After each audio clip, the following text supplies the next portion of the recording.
warahmatullahi wabarakatuh. Halo, ketemu lagi sama saya Revival. Hari ini tuh saya mau sharing video mengenai Australian Awards Scholarship. Nah, hari ini tuh agak spesial. Saya nggak sendiri, ditemenin sama 2 ekor kucing saya. Ini ada si Tom, say hi Tom. And also ada si Jerry. Jadi ini Tom and Jerry. Tapi nggak janji ya mereka bakalan betah. Tapi let them be. Jadi beberapa hari yang lalu saya ngikut seminar yang diadakan AAS di kota saya, Banda Aceh, di mana mereka sharing mengenai beasiswa AAS, bagaimana cara mendaftar, informasi apa yang kita dapatkan, dan sebagainya. Sebenarnya saya sendiri adalah penerima beasiswa ini di tahun 2011. Dan berangkatnya tapi baru di 2013 karena dia persiapan dan sebagainya. Dan saya melihat bahwa ada perbedaan yang sangat ada beberapa perbedaan pengisian aplikasi dan juga pengisian aplikasi sih, terutama di tahun saya ikut sama sekarang gitu. Jadi sebenarnya memang udah dibilangin kalau misalnya kita mau ikut beasiswa AAS ini harus selalu diupdate informasinya, karena mungkin poin-poin pengisian formulirnya tuh nggak beda jauh ya, tapi ada 1-2 hal yang membuat dia itu berbeda. Nah, yang pertama saya mau membahas mengenai kenapa harus kuliah ke Australia. Yang pertama, kenapa harus apply beasiswa ini, beasiswa AAS. Nah, yang pertama karena tidak ada batasan umur untuk mendaftar beasiswa ini. Jadi mau kita umurnya yang udah mungkin agak berumur atau yang mungkin apa gitu, yang penting kita udah selesai S1, kita udah bisa mendaftar untuk beasiswa, baik itu master atau PhD. Nah, yang kedua, gak masalah kamu daftar berapa kali kalau selama kamu belum berhasil gitu. Jadi kalau misalnya kamu udah daftar nih, tahun lalu udah daftar, cuman gagal, jadi nggak masalah, kamu bisa coba lagi sampai kamu itu bisa berhasil.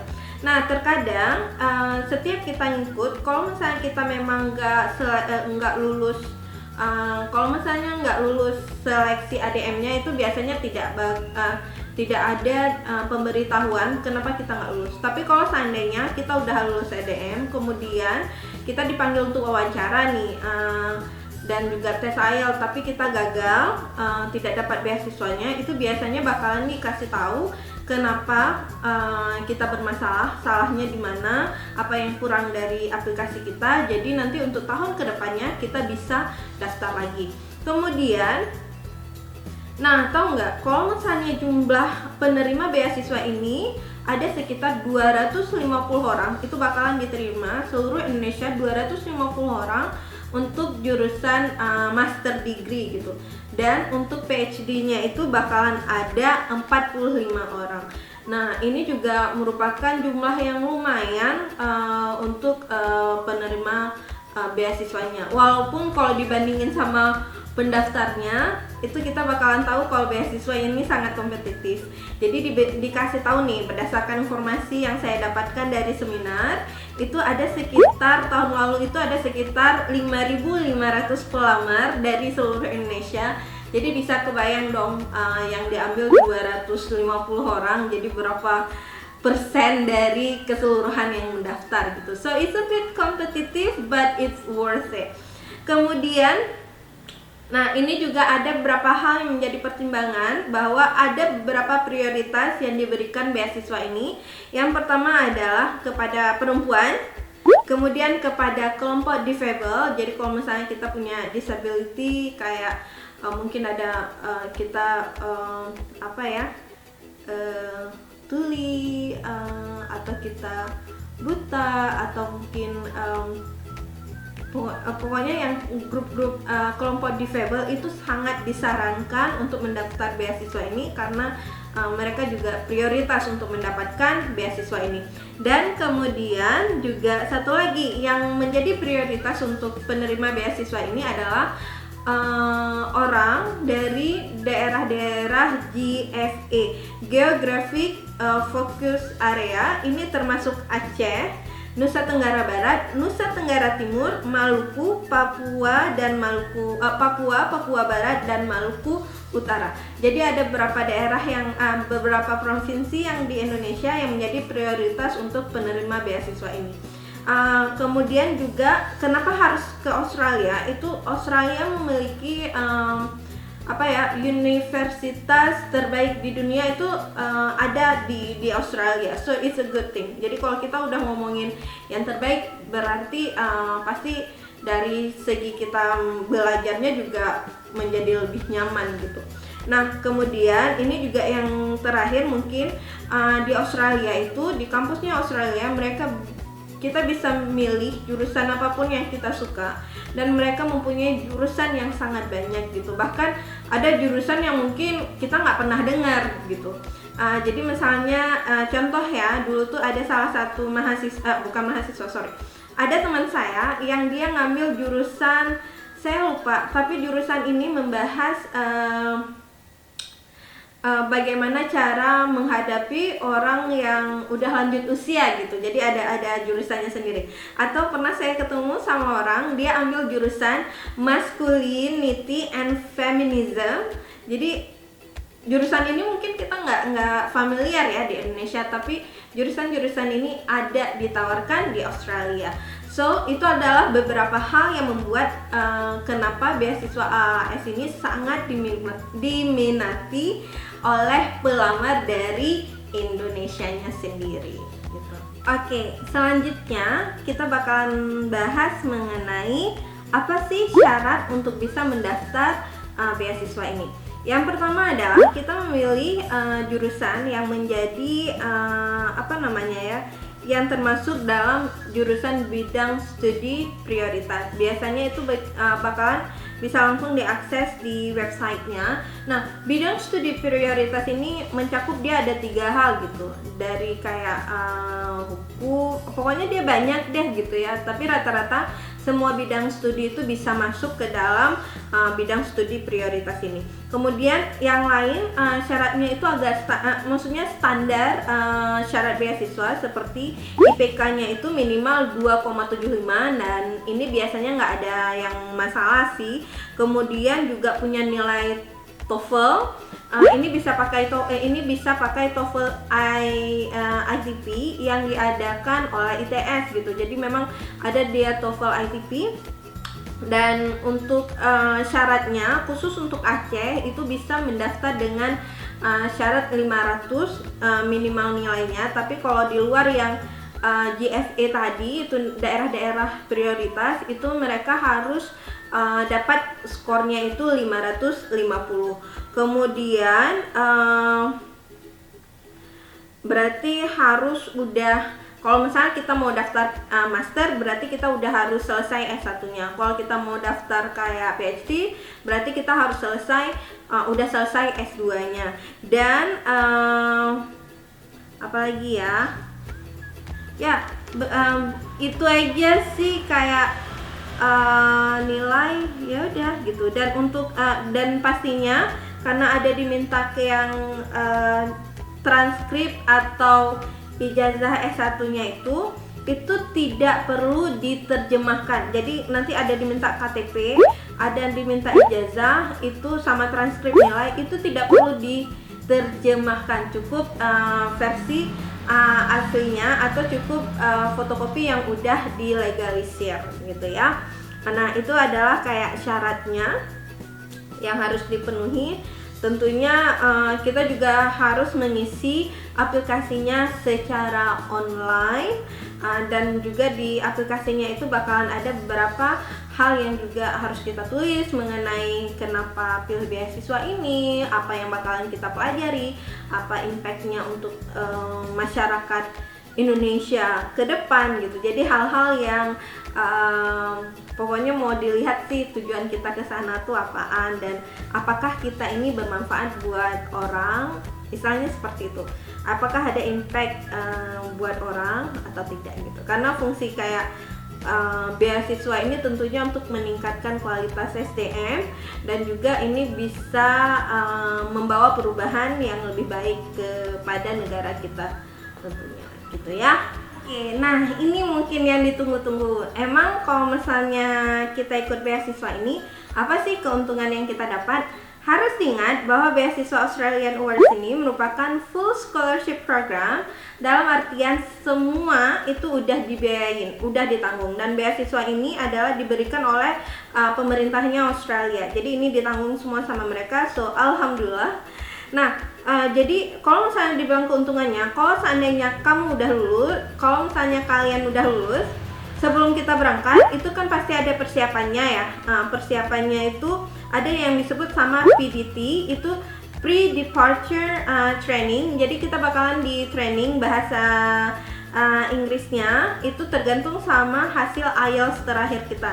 Jadi nanti kalau misalnya kita udah lulus, kita diwawancara, kemudian kita bakalan ikut tes IELTS lagi untuk melihat ini kalau seandainya lulus berapa lama sih kita bakalan di training gitu. Ada yang 3 bulan, ada yang 1 bulan, ada yang cuma berapa minggu, ada yang 6 bulan, bahkan yang paling lama 9 bulan gitu ya. Nah, kemudian selain kita PDT, itu biasanya kalau di Aceh itu kita PDT-nya di Jakarta. Selama di Jakarta, tiket ke sana itu bakalan ditanggung sama pemberi beasiswanya, kemudian juga termasuk dengan uang saku. Jadi kan di sana tentunya kita bakalan ngekos ya. Jadi kita bakalan dikasih uang saku setiap bulan sampai kita selesai sama orientasinya. Kemudian juga kita bakalan dibayar untuk ngikutin tes IELTS. Jadi selama di sana kan kita ikut pelatihan bahasa tuh selama 6 bulan. Di akhir pelatihan kita bakalan ikut tes IELTS. Ini yang bakalan dipakai untuk kita mendaftar di kampus tujuan kita gitu. Jadi misalnya yang ikut 3 bulan, berarti setelah 3 bulan mereka bakalan tes IELTS, dan ini gratis semuanya ya. Karena kita tahu kalau ikut tes IELTS secara pribadi itu bisa habisin uang kayak 3 juta, 4 jutaan gitu. Kalau di Aceh seperti itu karena pokoknya banyak urusannya lah. Jadi biayanya lumayan mahal gitu. Tapi alhamdulillahnya kalau misalnya kita dapat beasiswa ini, itu semuanya udah ditanggung. Nah, itu sebelum berangkat ke Australia. Nah, keuntungan yang lebih banyak insya Allah bakalan kita dapatin kalau kita udah tiba di Australianya. Tentunya yang pertama, visa itu bakalan ditanggung. Jadi visa bakalan diurusin sama Australianya, sama AS-nya. Kemudian juga of course medical check up itu bakalan kita dibayarin sama mereka. Kemudian ada juga jadi waktu kita tiba di Australia itu kan tentunya kita mungkin perlu untuk beli sesuatu untuk rumah, perlu sewa rumah, perlu beli kasur for example. Nah, ada yang namanya settlement money. Nah, ini uang pertama sekali yang dikasih oleh AS untuk kita gitu. Dulu itu saya dapat, jadi pertama kali saya tiba di Australia itu saya udah, misalnya besoknya kan buat buku bank, itu kemudian masuk uang ke saya sekitar 5.000 dolar Australia yang saya pakai untuk misalnya kayak biaya rumah gitu, sewa rumah, pokoknya awal saya menetap di Australia gitu. Nah, kemudian itu cuma sekali doang sih yang 5.000 itu ya pas sampai. Nah, tapi setiap bulan kita itu juga bakalan dikasih stipend. Stipend itu kayak uang hidup gitu, kayak jajanan, tunjangan hidup. Dan uang ini bakalan dibayarkan setiap 2 minggu sekali gitu. Jadi dalam sebulan dia 2 kali yang bakalan dibayarkan. Kemudian juga kita bakalan ada tiket untuk ke sana, dan kalau misalnya kita buat riset itu bakalan dibayarin untuk masalah riset kita. Jadi kalau seandainya saya buat riset dan itu memerlukan saya untuk traveling ke Indonesia misalnya ya, nah biayanya bakalan ditanggung oleh pihak AAS. Jadi itu yang bakalan saya dapatkan. Dan juga satu lagi, pertama sekali kita tiba di Australia tentunya kita ada kayak PDT lagi, kayak training mengenai bahasa, kayak orientasinya lah gitu ya, karena kita baru tiba di lingkungan yang baru. Nah, itu juga udah pada ditanggung sama AS-nya, termasuk dengan kita bakalan dapat license officer. Jadi beliau yang bakalan handle mengenai kita di kampus gitu. Dia yang bakalan kayak supervisornya kita lah gitu, untuk melihat bagaimana progres kita di sana, apakah kita ada masalah gitu. Jadi kita bisa konsul sama beliau gitu. Nah, itu kan pada saat di Australia. Nah, sepulang dari Australia, kita masih juga dapat keuntungan pada saat kita menjadi penerima beasiswa ini. Yaitu yang pertama itu ada yang namanya dana hibah. Dana hibah ini adalah dana yang dikasih apabila kita sebagai alumni melakukan community service gitu. Jadi misalnya kita ada hal yang community engagement atau apa gitu, hal yang kita lakukan untuk masyarakat. Cuman ini kita harus apply lagi dan PHS akan menyeleksi yang bagus, itu bakalan dapat dana hibah. Dan selain ini dana hibah untuk membantu program tersebut gitu. Dan selain dana hibah selain dana hibah, hal lain yang juga membuat kita bahagia yaitu kita bisa akses jurnal secara gratis gitu. Karena kita tahu kalau misalnya kita akses ke jurnal internasional, terkadang itu kita harus bayar untuk dapat jurnal-jurnal yang bagus. Tapi kalau seandainya kita adalah penerima beasiswa ini, insya Allah itu bakalan mudah.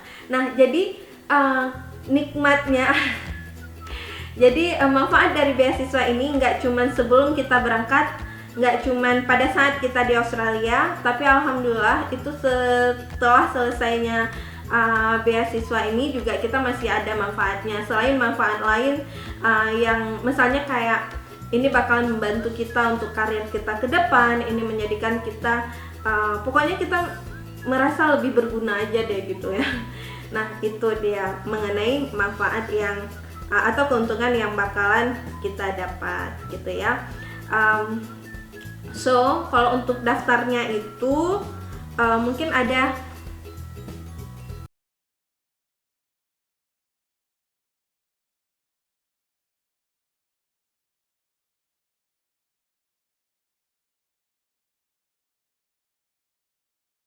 untuk mendaftar. Bagaimana sih caranya untuk mendaftar? Mungkin nanti kita bakalan bahas yang lebih detail, tapi kalau secara umum untuk mendaftar ini kita bakalan akses ke portalnya Oasis. Jadi kita bakalan ngisi 2 aplikasi. Ingat ya, 2 aplikasi.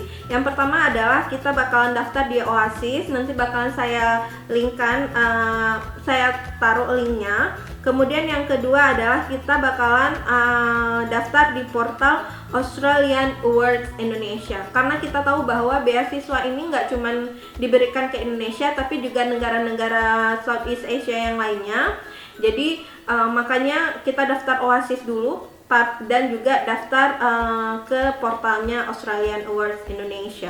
Kalau seandainya ada satu yang kita nggak daftar, itu automatically kita bakalan gugur. Walaupun misalnya dalam segi pengisian itu kita udah bagus, semuanya kita lampirkan, tapi kalau misalnya tidak diisi kedua-duanya di portal dan juga di Oasis, itu bakalan gagal gitu. Jadi so please be aware of this, karena biasanya kan kita cuma daftar di satu tempat aja ya gitu, misalnya di portal satu portal doang, tapi ini enggak, khusus Australian Awards. Dan juga saya tahu ada beberapa beasiswa lain juga yang bakalan daftar di 2 portal. Oke, jadi itu aja beberapa hal yang saya bagikan mengenai beasiswa Australian Awards. Semoga berhasil, selamat mencoba, dan insya Allah nanti saya bakalan buat mengenai apa sih poin-poin yang ditanyakan di aplikasi yang ada di Australian Awards. Dan juga mungkin saya bisa sharing mengenai pengalaman saya selama kuliah di sana. Pokoknya kalau misalnya ada hal khusus yang ingin ditanyakan atau ingin saya jawab, bisa langsung di komen di bawah ya. Dan thank you so much for subscribing. Semoga kita ketemu lagi kapan-kapan. Assalamualaikum warahmatullahi wabarakatuh.